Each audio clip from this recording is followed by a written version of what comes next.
ಇದು 3ನೇ ಬ್ಯಾಚ್ ಮರಿ. ಇದು ನೋಡಿ ಈ ಥರ ಲೆಂತ್ ಆಗಿದ್ರೆ ಮರಿಗಳು ಚೆನ್ನಾಗಿರ್ತವೆ. ಇವಾಗ ನಾವು ಇವಾಗ ಡ್ರೈ ಆಗ್ತಾಗಿಂತ ಮರಿಗಳು ನೋಡಿ ಮೈ ಕಟ್ಟಿರ್ತವೆ. 55ರಿಂದ 70 kg ತನಕ ಮರಿಗಳಿವೆ. ಬೆಳವಣಿಗೆಗಿಂತ ಮೈ ಚೆನ್ನಾಗಿ ಕಟ್ಟುತ್ತೆ. ಇವಾಗ ಗ್ರೀನಲ್ಲಿ ಮೇಯಿಸ್ತೀನಿ ಅಂದರೆ 50 kg ಇದ್ದರೆ ನಮ್ಗೆ ಅಮ್ಮಮ್ಮ ಅಂದರೆ ಬರೋದು ಒಂದು 20 kg ಮಟನ್ ಬರುತ್ತೆ ಅನ್ಸ್ಕೊಳ್ರಿ. ಅದೇ ನಾವು ಡ್ರೈಯಲ್ಲೇ ಸಾಕ್ತೀನಿ ಅಂದರೆ 50 kg ಇದ್ದರೆ ನಮಗೆ 30-32 kg ಮಟನ್ ಬರುತ್ತೆ. ಇದು ರೆಡ್ ಶರ್ಟ್ ಇದು ಪಂಜಾಬರು ಇಲ್ಲಿ ಗಾಡಿ ಮಾರಕ್ಕೆ ಬಂದಿದ್ರು. ಏನು ತೊಂದರೆ ಇಲ್ಲ, ಚೆನ್ನಾಗಿ ಆಗ್ತವೆ. ಇದು ಬಿಳೆ ಜೋಳದ ಒಟ್ಟು ಅಂತಾರೆ ಸರ್. ಇದನ್ನು ಉಳ್ಳಿ ಒಟ್ಟಿದು ಕಾಳು ಸಮೇತನೇ, ಕಾಳು ಎಲ್ಲ ಮಿಕ್ಸ್ ಇದೆ ಇದರಲ್ಲಿ. ಒಂದ್ಸತಿ ಎಲ್ಲ ಮಿಷಿನ್ ಮಾಡ್ಕೊಬಿಟ್ಟು ಎಲ್ಲ ರೆಡಿ ಮಾಡ್ಕೊಡ್ತೀವಿ ಉಳ್ಳಿ ಒಟ್ಟನ್ನ ಸೀಸನ್ ಟೈಮಲ್ಲಿ.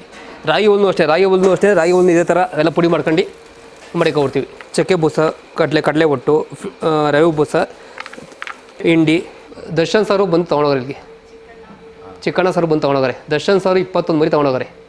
ಲೊಕೇಶನ್ ಅಂತ ಕಣ್ಮಿಣಿಕೆ ವಿಲೇಜ್, ಕುಂಬ್ಳಗೋಡು ಪೋಸ್ಟ್, ಕೆಂಗೇರಿ ಹೋಬಳಿ, ಬೆಂಗಳೂರು ಸೌತ್.